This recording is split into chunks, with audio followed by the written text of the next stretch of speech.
छत्रपती शंभूराजांच्या बुधभूषणचा आजचा जो श्लोक आहे, हा श्लोक कूर्म म्हणजेच कासवीवर आधारलेला आहे. कासवी तिच्या पिलांचा कसा सांभाळ करते, त्यातून काय संदेश मिळतो पाहूया. हा आहे शंभूराजांचा बुधभूषणचा अध्याय पहिला आणि पहिल्या अध्यायातील अन्योक्ती कलशातील श्लोक क्रमांक 178.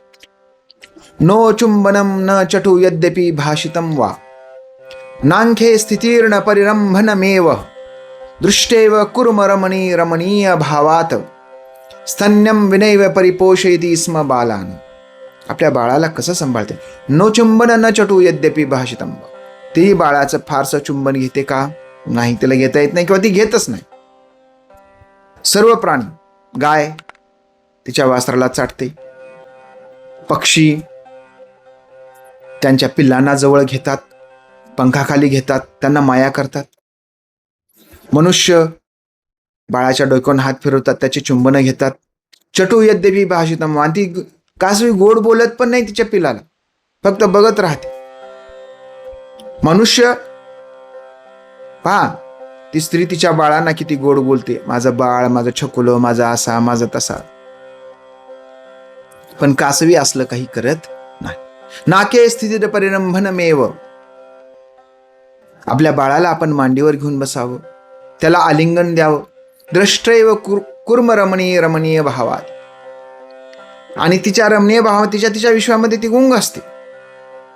त्या पिल्याला जवळ घेणं, आलिंगन देणं, कुरवाळणं असलं काहीही करत नाही. एवढंच नाही तर सर्वात विशेष गोष्ट म्हणजे स्तन्यम विनैव परिपोषयति स्म बालान.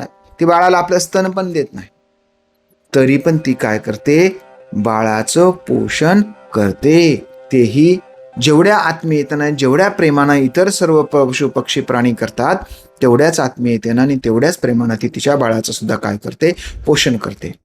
आहे की नाही आश्चर्य. काही तार्किक विचारवंतांच्या मध्ये तिचं जे प्रेम आहे तिच्या डोळ्यातून देते, आणि डोळ्याच्या प्रेमानच ती काय करते, तिला सांभाळते.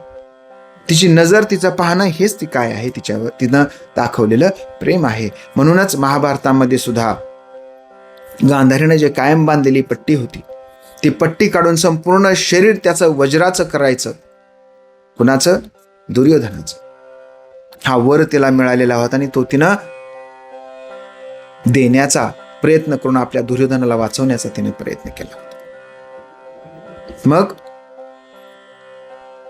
जसं कासवी ही नजरेनं डोळ्यानं माया करते, तसं आपल्या आसपासही आपल्यावर प्रेम करणारी माणसं असतात.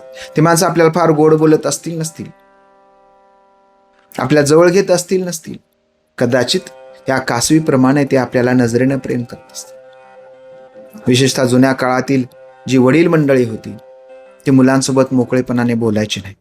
मात्र याचा अर्थ असा होता का त्यांचं प्रेम नाही? त्यांचंही प्रेम होतं. त्यामुळे आपल्या आसपास केवळ दूरून आपल्यावर प्रेम करणाऱ्या माणसांना आपण ओळखलं पाहिजे आणि त्यांना जपलं पाहिजे. त्यांचा उपमर्द नाही केला पाहिजे.